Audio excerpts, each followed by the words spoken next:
శ్రీ గురుభ్యో నమః. శ్రీ భాగవత కృష్ణ దేశికేంద్రుల వారి శుద్ధ నిర్గుణ తత్వకందార్థములు.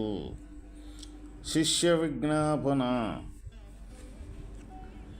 ఏ పురుషుడు గురువర్యుని శ్రీపాదము పట్టలేదో నా తండి పుస్తకమును చూసిన ఏ పట్టున నిలువకేగొనిది నిజమయ్యా.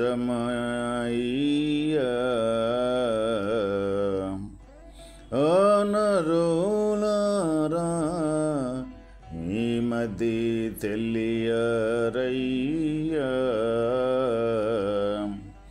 ఈ పరమగోప్యము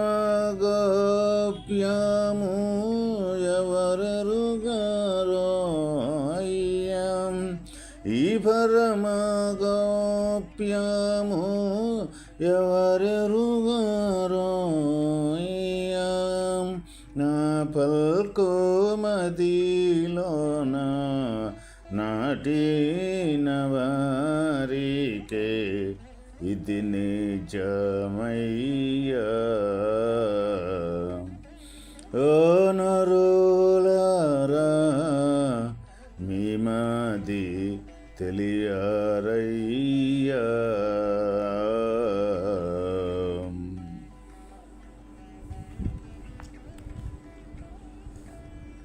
ఈ గ్రంథము సభా విజ్ఞాపనతో ప్రారంభించి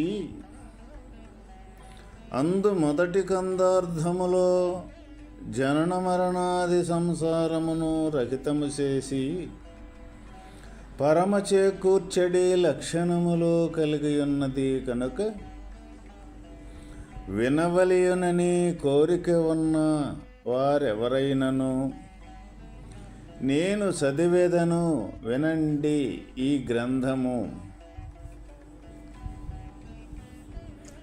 మీరు స్వయముగా చదివి దీని అర్థమును తెలుసుకొనగోరితే అశాంతము ఈ గ్రంథము చదివి దీని అర్థమును గ్రహించండి అని తెలిసినవారు ఈ గ్రంథ సమాప్తి 291వ కందార్థమునందు ఎటువంటి సత్పురుషుడైనను సద్గురుమూర్తి పాదార విందములను ఆశ్రయించక అశాంతము ఈ గ్రంథము చదివిన దాని వాచార్థము తెలియను గాని ఇందు తెలియజేసిన పరిపూర్ణము లేనెరుక ఎరుకను వదులుట అనునవి గురుముహత వస్తునిశ్చయముగా తెలుసుకొనవలెను.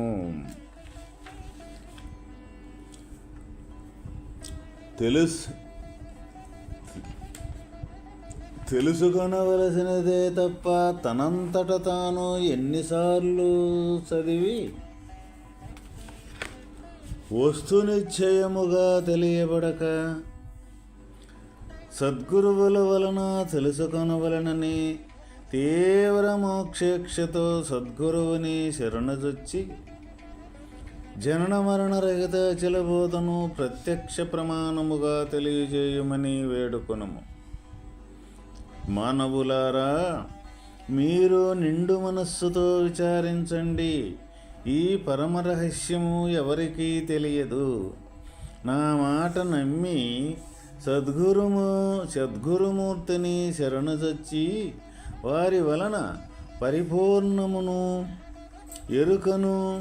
ఎరుకను విడిచే పద్ధతి వస్తునిశ్చయముగా తెలుసుకొనిన తదుపరి ఈ గ్రంథమును చదువుకొనిన వారు చాలా సూక్ష్మముగా గ్రహింతురు.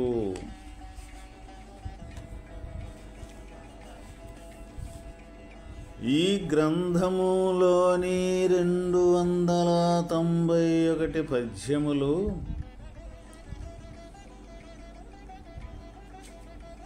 ఏ అచల పరిపూర్ణమును గురించి ఎరుకను విడిచే పద్ధతి వస్తునిశ్చయముగా తెలిపియున్నది. మరి ఇది వస్తునిశ్చయముగా తెలిపియున్నప్పటికీ కూడా ఇది చదివినంత మాత్రాన 291 పద్యములు చదివినంత మాత్రాన ఇందులో వస్తునిశ్చయముగా మనకే తెలియబడదు. రెండవది విన్నప్పటికీ కూడా వస్తునిశ్చయముగా తెలియబడదు అని మనకి ఇక్కడ తెలియజేయటం జరిగింది. అంటే ఏ విధంగా తెలుస్తుంది అంటే వాచార్థంగా తెలుసుద్దే కానీ వాస్తవకంగా పరిపూర్ణతత్వము ఎటువంటిదో అన్న వస్తునిశ్చయముగా అంటే తెలియబడదు. అసలు ఎరుకంటే ఏమిటో కూడా తెలియబడదు. ఇక దాన్ని అదే తెలియనప్పుడు దాన్ని విడిచే పద్ధతి ఏ పద్ధతిలో మనకు తెలియజేసుద్ది అంటే తెలియబడదన్నమాట. కాబట్టి ఇక్కడ ఏమీ మనకి సెలవిచ్చుచూ ఉన్నారు అంటే నిండు మనసుతో విచారించండి. అంటే మీకు మీరు చదివినప్పటికీ విన్నప్పటికీ కూడా ఈ పరమరహస్యము ఎవరికీ కూడా తెలియదు. నా మాట నమ్మి సద్గురువుని శరణుజొచ్చి వారి వలన పరిపూర్ణమును ఎరుకను విడిచే పద్ధతిని తెలుసుకోండి అని చెప్తూ ఉన్నారన్నమాట. మరి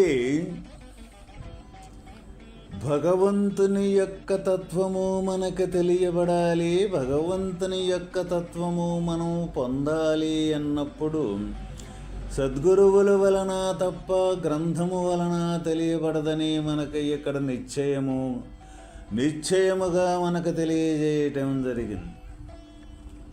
మరి ఎందుకు ఈ గ్రంథాన్ని మనకి రచించి మన ముందుకి ఏర్పాటు చేశారు అని అంటే ఈ గ్రంథములో ఉండ యొక్క తత్వము ఏ విధంగా ఉంటుంది అంటే మార్గానికి వెళ్ళే యొక్క పద్ధతిని వివరించి చెప్పటం జరుగుతుంది. అంటే ఏ పద్ధతిలో మనం ప్రయాణం చేస్తే మనము ఆ మార్గాన్ని చేరుకోగలుగుతాము. అంటే మనకి ప్రపంచంలో మనకి ఒక బాట తెలియదు, ఒక ఊరికి వెళ్ళేదానికి అని అనుకున్నప్పుడు మనం ఏం చేస్తూ ఉంటాము అంటే ఎవరినైనా బాట తెలిసిన వాళ్ళని మనం అడుగుతాం. అయ్యా మేము పలానా ఊరు వెళ్ళాలి, ఏ మార్గాన ప్రయాణం చేస్తే ఆ ఊరు మేము చేరుకోగలుగుతాము అని వాళ్ళని ఆ ఊరు మార్గము ఆ ఊరు బాట తెలిసిన వాళ్ళని మనం అడిగితే వాళ్ళు ఫలాని ఈ పద్ధతిలో ఈ మార్గాన్ని కానీ మీరు ప్రయాణం చేసి వెళ్ళారంటే ఆ ఊరు చేరుకోగలుగుతారు అని చెప్తారు, చూపించగలుగుతారు. అదేవిధంగా ఈ గ్రంథములోని మార్గము ఏంటిదంటే ఇదిగో ఈ మార్గాన్ని కానీ నువ్వు ప్రయాణం చేసినట్లయితే తప్పనిసరిగా నువ్వు ఆ పరిపూర్ణతత్వాన్ని భగవంతుని యొక్క తత్వాన్ని నువ్వు చేరుకోగలుగుతావు అని మార్గాన్ని చూపించటమే తప్ప వాస్తవకంగా వస్తునిశ్చయముగా అనేది గ్రంథము చదివినంత మాత్రాన విన్నంత మాత్రాన మనకే దొరికేది కానే కాదు. ఎవరి వల్ల దొరుకుద్దంటే ఎవరైతే ఆ మార్గాన్ని ప్రయాణం చేసి ఆ మార్గం తెలిసి ఉంటారో వాళ్ళ ద్వారా మనకే ఆ మార్గం తప్పనిసరిగా మనకు ఆ భగవంతుణ్ణి చేరుకోవటం, భగవంతుణ్ణి పొందటం అనేది దొరుకుద్దని మనకి ఇక్కడ చెప్తూ ఉన్నారు. కాబట్టి ముందు మనం మొట్టమొదట ప్రతి ఒక్కరము కూడా ఎవరమైనా సరే ఇందులో చెప్పింది, ఇందులో మనకు చూపించింది కేవలము దీనివల్ల ఏదైనా సరే ఒక పరిపూర్ణతత్వం అనేది మనకు తెలియబడకుండా ఒకటి ఉన్నది అని మనకు స్పష్టముగా తెలిపింది ఈ గ్రంథం. అదేవిధంగా ఆ పరిపూర్ణతత్వాన్ని మనం తెలుసుకోవాలి అంటే ముందు ఎరుకంటే ఏమిటో ముందు తెలుసుకోవాలి అని చెప్పింది. ఎరుకంటే జ్ఞానం అన్నా ఎరుకన్నా జీవుడన్నా ఒకే స్ఫురణ, ఒకే ఒక అర్థాన్ని మనకు తెలియజేస్తుంది. అందువల్ల ఈ శరీరంలో ఈ జీవుడనేవాడు ఎట్లా ఉన్నాడు అని ముందు ఆ జీవుణ్ణి తెలుసుకోవాలి అని చెప్పింది. తర్వాత ఆ జీవుణ్ణి ఏ విధంగా వదలాలి అన్న విషయాన్ని మనకు తెలియజేసిందన్నమాట. మరి ఈ మూడు కూడా మనకి కంటికి కనిపించేవి కాదు. పరిపూర్ణతత్వము అంటే కంటికి కనిపించేది కాదు, మనసుకి అందేది కాదు. అదేవిధంగా ఇక్కడ జీవుడన్నా ఈ ఎరుకన్నా కూడా కంటికి కానీ మనసుకు కానీ గోచరించేది కానే కాదు.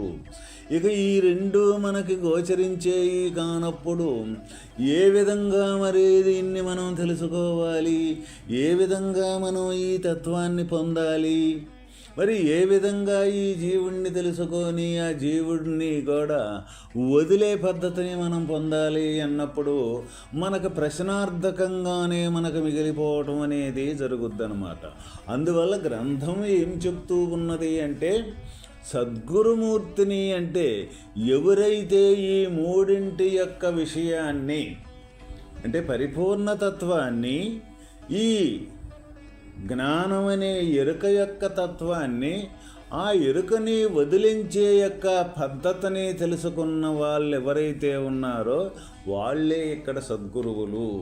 వాళ్ళు ఏ పద్ధతిలో ప్రయాణం చేసి ఆ ఎరుకని తెలుసుకొని ఎరుక లేదు అని నిశ్చయించుకొని దాన్ని వదిలే పద్ధతిని ఎట్లా తెలుసుకున్నారో వాళ్ళ గురువుల దగ్గర వాళ్ళు ఆ పద్ధతి అయితే వాళ్ళ దగ్గర ఉన్నది కాబట్టి వాళ్ళను మనం ఆశ్రయించితే తప్ప ఆ మార్గం కానీ అక్కడ చేరుకునే విధానం కానీ మనకు దొరుకుద్ది. కేవలం గ్రంథం మట్టికి ఆ పద్ధతిని చూపించుద్దే కానీ వాస్తవకంగా గ్రంథం చదివినంత మాత్రాన విన్నంత మాత్రాన మనకి పరిపూర్ణతత్వము, భగవంతుని యొక్క తత్వము దొరుకుద్ది అనుకునేది కేవలము పొరపాటే అవుద్దన్నమాట. కాబట్టి ప్రతి ఒక్కరము కూడా ఈ గ్రంథములో ఉన్న సారాంశము ఏంటిది అని మనం గ్రహించినప్పుడు మనకి చివరికి ఇక్కడ ప్రశ్నార్థకంగా మిగిలేది ఏంటంటే కానరాని యొక్క స్వరూపము భగవంతుని యొక్క స్వరూపము. కానరాదు అంటే కంటికి కనపడేది కాదు, మనసుకి గోచరించేది కాదు.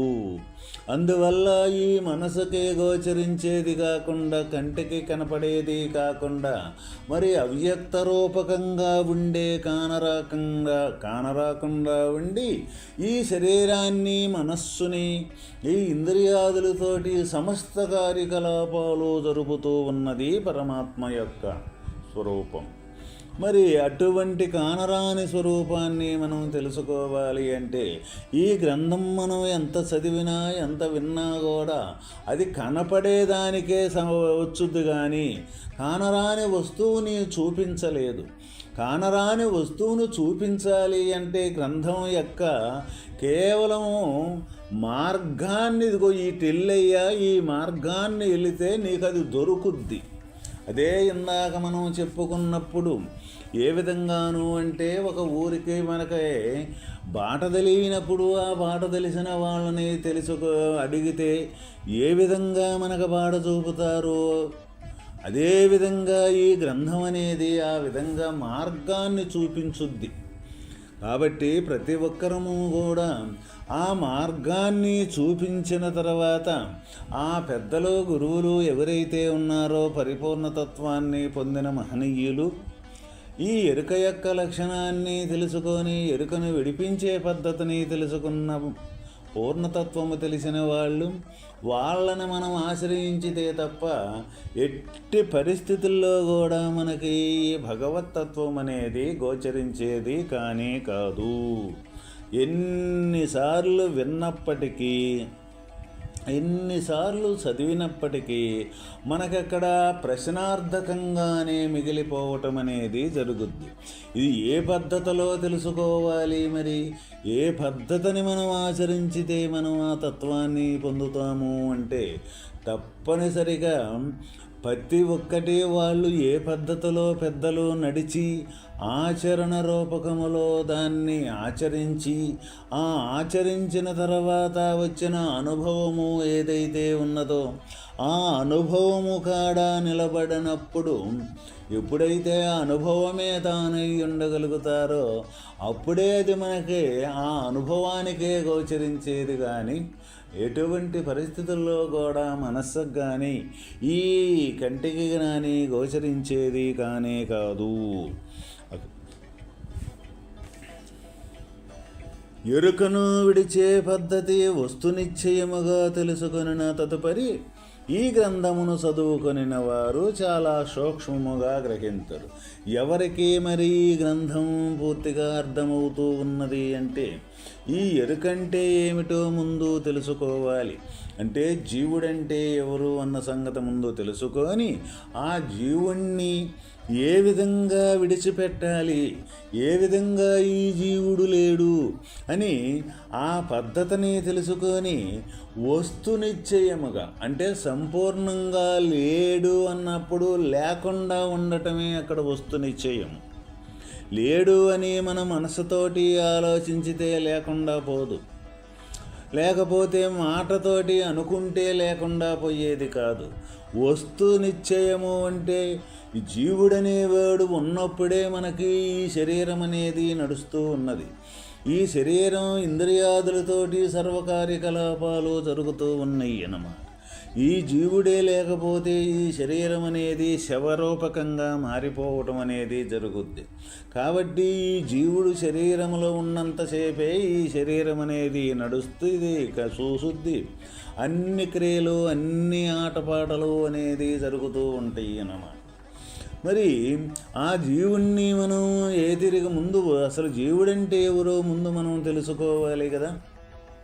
ఆ జీవుణ్ణి తెలుసుకోవాలి అంటే జీవుణ్ణి తెలుసుకున్న వాళ్ళ దాకా సాంగత్యమే మనకు జీవుణ్ణి తెలుసుకునేదానికి మార్గం. ఎవరైతే మొట్టమొదట ముందు ఆ జీవుణ్ణి తెలుసుకొని ఆ జీవరూపకంగా ఉండి ఆ జీవుడే తానయ్యి ఇంద్రియాదులతోటి సమస్త కార్యకలాపాలు సలిపి సమస్త కార్యకలాపాలు చేస్తూ ఉంటాడో వాళ్ళే మనకు ఈ జీవుడి యొక్క స్వరూపాన్ని చూపించగలుగుతారు.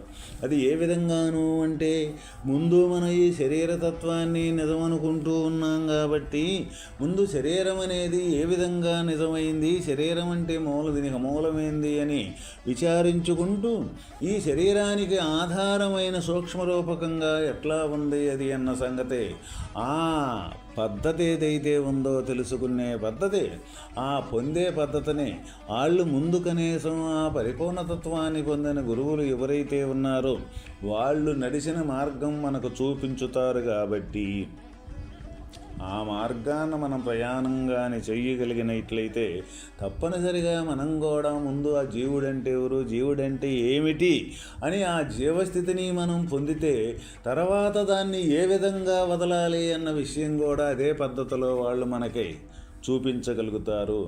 అప్పుడు మనం ఈ గ్రంథాన్ని కానీ చదివినట్లయితే మనకి చాలా క్షుణ్ణంగా ఈ గ్రంథములో ఉన్న విషయాన్ని అర్థమవుద్ది. మనకింకా ఆ పొందిన అనుభవము ఏదైతే ఉన్నదో అది ఇంకా బాగా దృఢపడటం అనేది జరుగుద్ది. కాబట్టి అప్పుడు ఈ గ్రంథము యొక్క సారాంశాన్ని మనం తెలుసుకోగలుగుతాం. ఓం తత్సత్.